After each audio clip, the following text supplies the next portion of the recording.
In the spring of 1960, Ellie Cohen was living a comfortable life as an accountant, newly married and preparing to welcome his first child with his wife, Nadia. Everything changed when a man knocked on his office door, introducing himself as an intelligence officer from Israel's Ministry of Defense. The man offered Ellie an intriguing opportunity, traveling to Europe and Arab nations for work. At first, Ellie declined. He valued his home life and wanted to focus on supporting Nadia, who was expecting their baby, even the promise of doubling. His salary wasn't enough to convince him, but just a month later, Ellie received unexpected news. His job was being cut, leaving him with only 10 days' notice to prepare for unemployment. The same intelligence officer returned with the job offer, and this time, Ellie reconsidered. He began months of secret training, designed to sharpen his memory and test his ability to stay composed under pressure. His trainers put him through demanding drills, such as memorizing a table of objects after just a glance and recalling them with precision. Ellie's exceptional memory proved to be a significant asset. He could identify the make, model, and year of a car in an instant. He was also trained in discreet surveillance techniques, like using reflections in shop windows, to monitor his surroundings without drawing attention. His instructors advised him to dismiss any suspicions by confidently claiming mistaken identity if someone recognized him. One of the toughest tests during his training involved being submerged naked in a freezing cold bath to assess his endurance and ability to maintain his cover. According to Eli Ben-Hanan in Our Man in Damascus, he endured the ordeal for 6 minutes, during which his body shivered uncontrollably, turned blue, and his eyes rolled back. After completing this intense preparation, Ellie was ready for his first mission.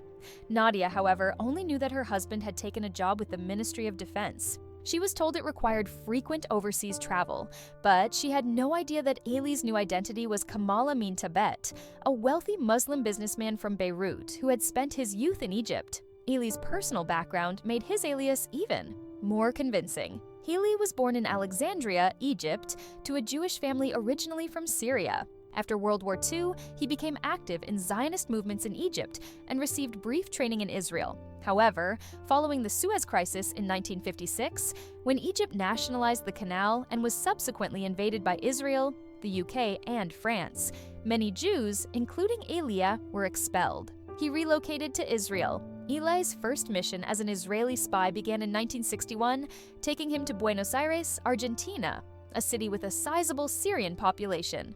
To support his cover story of being a businessman who had spent years in Argentina, he started learning Spanish with a private tutor. He became a familiar face at an Arab social club, mingling with influential members of the Arab Muslim community. Eli had a gift for winning people over. He knew how to make others feel valued, a talent that greatly benefited his mission. Author Ben-Hanan recounts how Eli impressed the manager of a major trading company by patiently listening to an in-depth, rather dull discussion about cattle. When Eli discovered that the manager exported meat to Israel but not to Syria, he cleverly remarked, "So you're selling meat to the Zionists but not to the homeland?" By aligning himself with Arab nationalist sentiments, he made his cover appear more authentic. Through this connection, Eli was invited to a birthday event hosted at the Syrian embassy, where he met General Amin al-Hafez, the embassy's military attaché. General al-Hafez was a key figure in Syria's Ba'ath Party, which opposed Egyptian President Gamal Abdel Nasser. While Nasser advocated for Arab unity, the Ba'athists felt he prioritized Egypt's interests at the expense of other Arab nations, particularly Syria. They also saw him as being too accommodating to Western powers. Eli quickly picked up on the general's ambitions and flattered him, saying, "General, everyone's talking about how you're one of the leaders destined to end Syria's inferiority." The compliment had the desired effect. According to Ben-Hanan, al-Hafez's face lit up. Impressed, the general invited Eli to his office and began hinting at his political aspirations, even revealing plans for the Ba'ath Party's rise to power. Israel closely monitored the growing influence of the Ba'ath Party due to its strong Arab nationalist stance and hostility toward Israel. Eli gathered critical information by paying close attention to every detail shared with him and reporting back to Tel Aviv daily. Using a codebook written in invisible ink, he translated his intelligence into numerical codes to securely relay his findings. Each encrypted message was stored on tape, and Eli used a transistor radio equipped with a concealed transmitter to broadcast the messages over a secure frequency. To safeguard his mission, he relied on a chemical solution to destroy. The the codebook after each use. In January 1962, Ellie was assigned to Damascus, Syria, posing as a wealthy businessman eager to contribute to his homeland through investments. He rented an upscale villa close to the Syrian army's headquarters. By hosting lavish gatherings and attending exclusive events, Ellie gained significant access to Syria's military elite. One of his key connections was George Salim Saif, a director and announcer for Radio Damascus, the Syrian government's official broadcaster.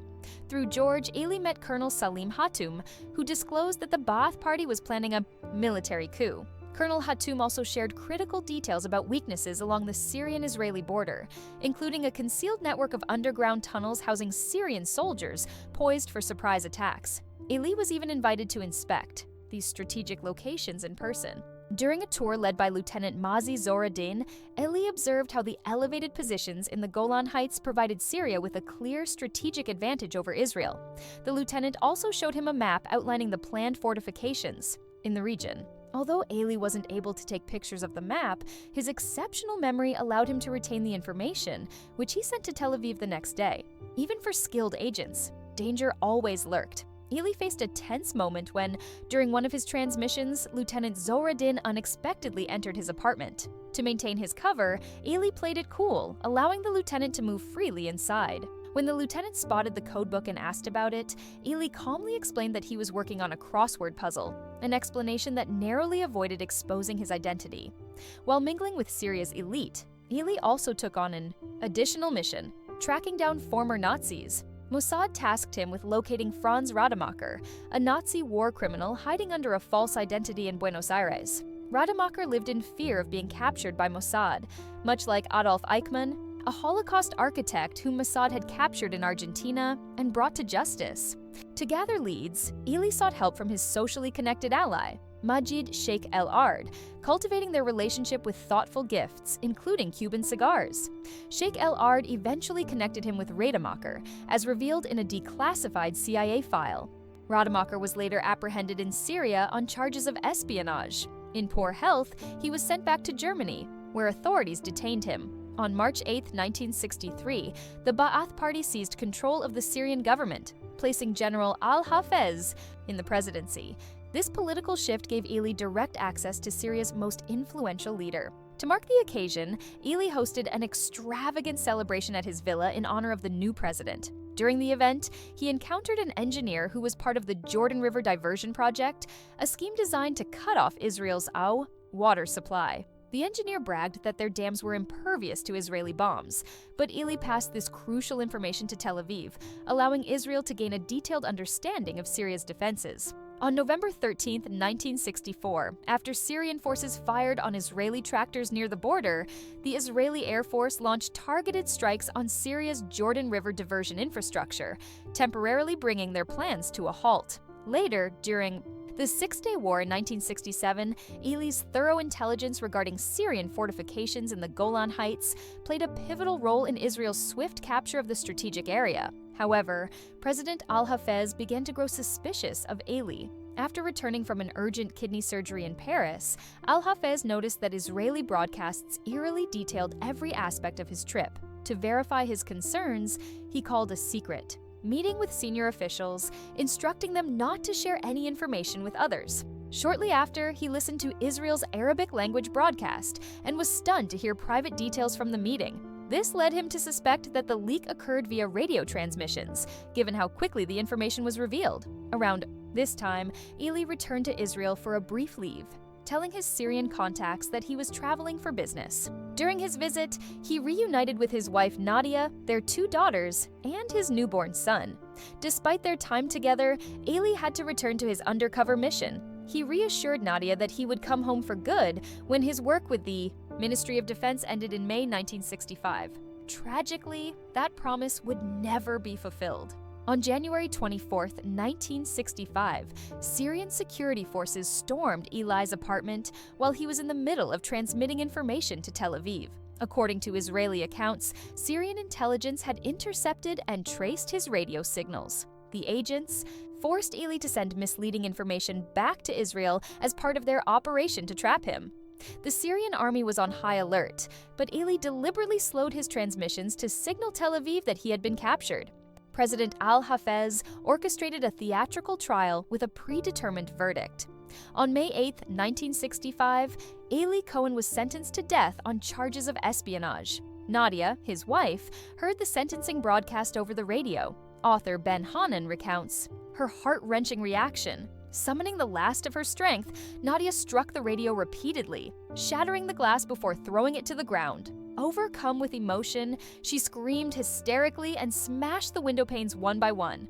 Ellie's brother rushed to her side, trying to console her. Despite Israel's offer to exchange Ellie for 10 Syrian spies along with millions in aid, Syria refused. Ellie's fate drew widespread sympathy and support internationally. Canadian Prime Minister John Diefenbaker personally appealed to the Syrian president, and the Pope sent a direct message to President Al-Hafez. Yet, these efforts failed to sway. Him, Al-Hafez, feeling personally betrayed by someone he had trusted as a close confidant, conducted an interrogation himself.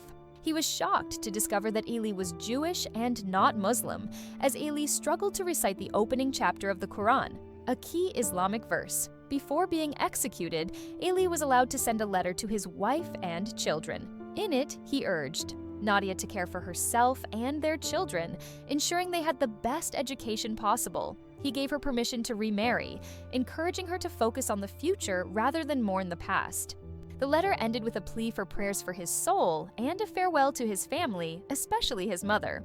Ellie was granted the opportunity to pray with a Jewish rabbi before his execution, which was broadcast live on Syrian television. Out of respect for viewers, the execution footage has been blurred. For decades, Eli's family has implored Syria to return his remains, but the country has consistently refused and has not revealed the location of his burial. Ellie Cohen's legacy serves as a powerful reminder of the importance of protecting what truly matters, whether on a national or personal level. Thank you for watching. Don't forget to subscribe for more content.